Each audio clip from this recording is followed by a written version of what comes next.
All right, so let's jump ahead to UFC Austin, which is going to be this weekend, obviously in Austin, Texas, in what may be the best fight night card of the year. It has hopes. It has hopes. On paper, at least like the main card is like probably the best fight night main card you could hope for. A lot of good fights, a lot of interesting fights, a lot of fights where you don't know what's about to happen. Make or breaks for possible careers in the UFC. Make or breaks.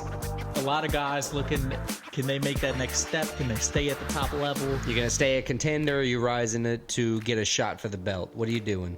Yeah, so let's jump into it, and we're going to start with what's going to be the main event.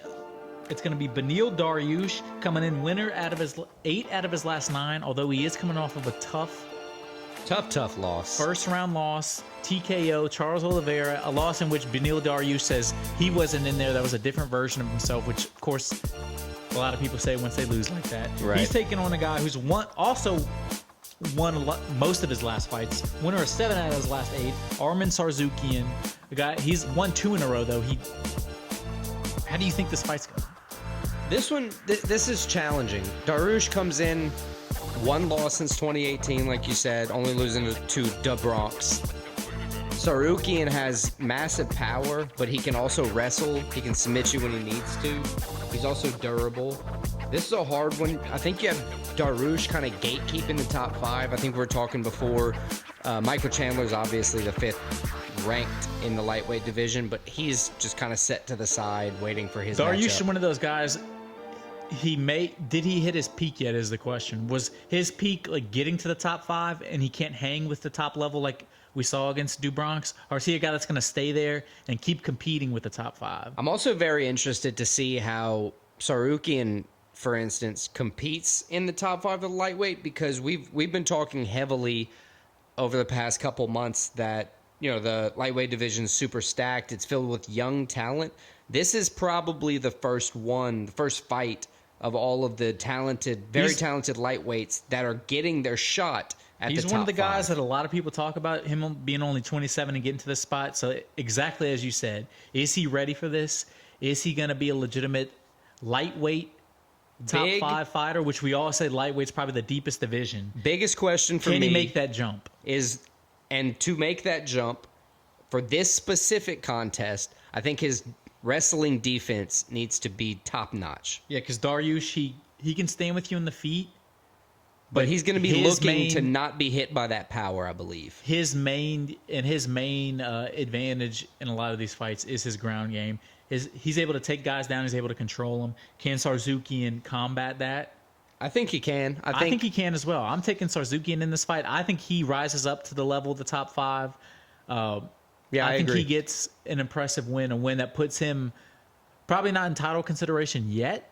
Yeah, that's kind of like a heavy pecking order for the title right now. I mean, a win against Dariush, he's probably 1, maybe 2 wins away from a title. Absolutely. I agree.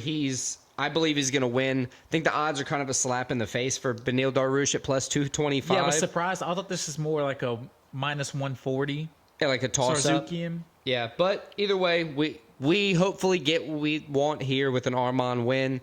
And let's move on to the co-main. That'll be late notice replacement. Oh, kind of late notice. Not a full camp notice. Jalin, the Tarantula Turner, taking on Bobby King Green. Replacing the guy he fought last and lost to last. And then Dan Hooker. Right. Dan Hooker broke his arm against Jalin Turner. And still beat Jalin Turner.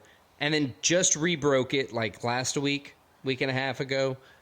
Really sucks, but Jalin Turner stepped in late notice. He's going to be taking on Bobby King Green. Props to him for that. These are 2 guys. Turner, as we said, coming off of a loss. He's lost 2 in a row, and he's taking on Bobby Green, who's won 2 in a row. They tried to make this fight earlier, but Jalin Turner turned it down. He said that they were from the same place, from the same area. They didn't have beef like that. They didn't need to fight, but with a short notice, attempt, they got to ask, and if you want to kind of stay in Dana's good graces, you say yes. This is that is true. They always say the best way to get on the UFC's good side is take a short notice fight, right? And win. You got to win too. But you kind of save the day on the card, and it's still a good card. Bobby Green, fourth fight this year. Right, I was going to say and he hasn't has a chance. lost yet. Yeah, he's won 2 in a row. He had the no contest against Jared Gordon where it headbutt. Yeah, but he's won 2 in a row. I mean, he has a chance, a win right here. You win 3 times in a year, don't lose. I mean, he's right up there as one of the highest risers in 2023 if he wins this fight. Yeah, especially somebody who kind of seemingly didn't care about a championship run. He seemed like one of those guys fun to watch, but like he doesn't take it serious enough to be like, I'm going to commit myself for a title. He seems to have turned a page. Right, and it seems like, we talk about every week that the lightweight division's heating up. This is another one to add to the mix. No matter who wins this fight, you add them right back into the contention mix of they're going to be getting a top 10, top 5 opponent with a couple more wins themselves. And it goes without saying, as in every fight Jalin Turner fights at the lightweight division, him coming in at 6'3", he has a huge length advantage in this. Yeah.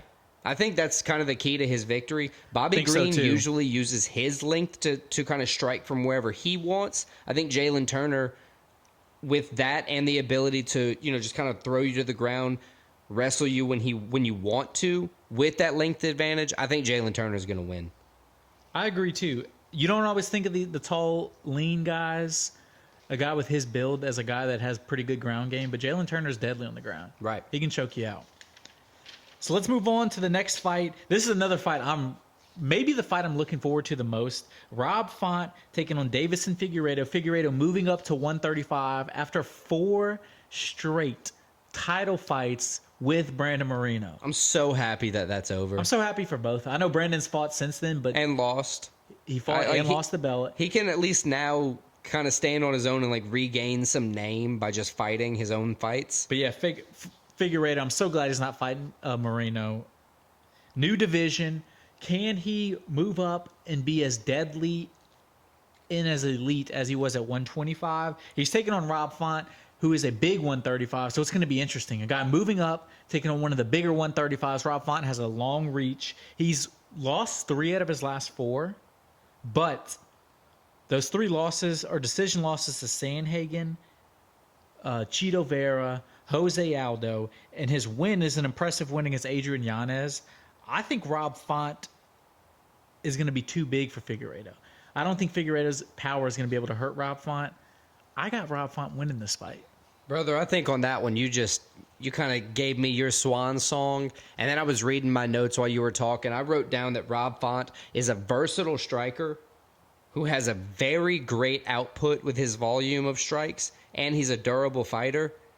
With all that... He's going to be there the whole fight. Right. With all that, Figueiredo could be there the whole fight. But I got to change my answer. Initially, I came in thinking Figueiredo was going to win. I got to go with Rob Font. I think the output's going to be there, and I think that at the very least is going to earn him the decision victory. Yeah, it really is all going to come down to, does Deiveson Figueiredo, because at 125, he was like the headhunter, the power. Right. Is his power going to be able to hurt these guys? Or is he going to be slower? Is he going to be slower? I don't think he's going to be slower, but I don't think he's going to be able to hurt Rob Font. I agree. I think Rob Font is going to win this one. All right, so this isn't a rescheduled fight, but Sean Brady had staph infection on his elbow last time he was scheduled, so he had to get canceled out. Gastelum was also canceled for his last fight, had an injury for the other opponent. So they're matching up this weekend, Sean Brady versus Kelvin Gastelum. Brady coming off his first career loss at 15-1. Surprise. Over a year ago. TKO. Surprise got TKO'd by Bilal Muhammad. The decision king TKO'd him for his first career loss. Hey. So look, it's interesting. Everybody's got their day. Mentally, how's Sean Brady going to respond to that? It's been over a year. Has that been sticking with him for a year? Has he improved for a year? So that's something to look out for in this fight. I think on this one you get a solid mix coming back from Sean Brady. I think walking into the cage, he might face a little bit of ring rust, a little bit of nerves. But as soon as he gets hit a few times, I think he's going to kind of bounce back. Gastelum's been known for his power, his ability to finish people. But like we were talking before, he's never been really on it. I think now he's in shape. Yeah, he seems to be in the best shape, taking it more. A lot like we just said of Bobby Green. Although Bobby Green never had a problem being in shape, Gastelum seems to be caring about it more, be more serious about it. I think Sean Brady rebounds well. I think he has what it takes to beat Gastelum, and I think he is going to beat Gastelum, but I think it's going to be by decision. I think that's kind of his key to victory is just not, that's why he lost to Bilal Muhammad. Is Bilal Muhammad, he kind of took the commentator's advice, to win the fight is you got to let the hands go, and he did. Sean Brady likes to win by decision. With his 8 career decisions, he's won 3 times by KO in his career, but none in the UFC. Right, none in the UFC. He is the decision guy for the UFC, so I think he continues to win that way. I got Sean Brady winning too, and I'm leaning towards decision. Good fact, Kevin Gastelum, his last 4 fights in a row have gone to the scorecard. 7 out of his last 8 fights total have gone to the scorecard. Damn. I think it's another one that goes to the scorecard, and I think Sean Brady's going to outpoint Kevin Gastelum. Yeah, like a 29-27 type fight, probably. All right, let's move on to the next fight. It's going to be Clay the Carpenter Guida, the 41-year-old vet who's been in the UFC since 2006. That's the burp king. If anybody's ever seen the guy who just burps in the UFC, this is him. He's taking on Joaquim Silva, Neto BJJ, the 34-year-old Brazilian. Joaquim Silva comes in 5-4 in the UFC. He's been in since 2015. He did lose his last fight, but it was to the guy in the main event, Tsarukyan. Right. That's kind of a narrative they had going into this fight card is few of the fighters lost to Tsarukyan coming in. Yeah, so that's not a bad loss to have. Silva, as we said, taking on the vet.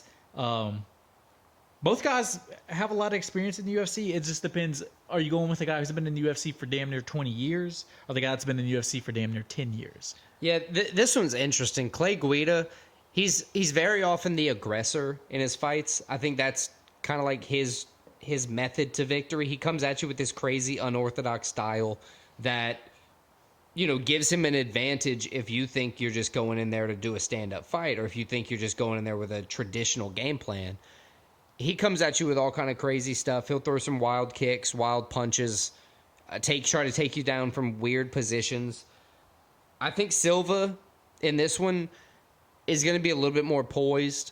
I think he is going to get the victory, but I think Silva is going to have to do what it takes to really find his place in the UFC. He hasn't had, the biggest test for his Muay Thai or Brazilian Jiu-Jitsu. Yeah, he's 5-4, so he's been kind of up and down. Right. I think this is going to really test him because Guida has 14 submissions, 7 KOs, and 16 decisions. It's hard to put him out. It's not impossible, but you actually got to fight the guy. 2 interesting things. Guida, we said 2006. His first UFC event was UFC 64. Dang, We're double approaching digits. UFC 300. Like in March. Right. That's insane. Crazy. Another interesting thing about Guida, his last 6 fights, he's alternated wins, losses. He lost his last fight. So that would tell you maybe he's in line for a win. Or maybe he breaks the... But I think he breaks the alternating streak. I think he gets 2 losses in a row. I got Silva winning this fight. I just think the age is going to be the factor. I know Guida, eventually... the age has got to catch up to you, especially in the sport like this. Yeah, where it's a brutal impact sport. And not that Silva's a spring chicken or anything, but I think Silva's going to get the dub. I agree with you there. All right, so now opening, the main card for UFC Austin, we have Punahele, Storytime Soriano taking on Dustin Stoltzfus. Soriano is a powerful southpaw striker. He's kind of been rocky as of late. 3 losses in his last 4 fights. He's 3-3 in the UFC, so he's kind of been on a rocky road. 3-3, but all 3 of his wins, one positive. All 3 of his wins are by KO, TKO. So he's a guy got the power. He gets finishes. Right. Stoltzfus. It doesn't look like a hard name to say, but it's kind of a tongue twister. The ZLTF throws you off. It's kind of hard. Don't see that too often. He has a Muay Thai and Brazilian Jiu-Jitsu background. He's also had a rocky road in the UFC. 1-4 in the UFC? Yeah, it's 1 win, 4 losses. I think the winner of this fight is the one who gets a shot to stay in the UFC. I think the loser of this fight will be cut Sunday morning, Monday night. It's two guys that have taken a little while off, too. Soriano, his last fight was in January of this year. Stoltzfus, his last fight was in September of last year. Yeah, so if you're not winning and you're also not competing, active, that UFC can just sign another hungry fighter. yeah, I'm taking the guy that has 3 UFC wins in this fight. I'm taking Soriano. I agree. I think Soriano's going to win. I think he wins, and I'm going to go out on a limb and say he wins by TKO KO. Kind of give him an edge to keep his spot on the roster. I agree. Let's get it.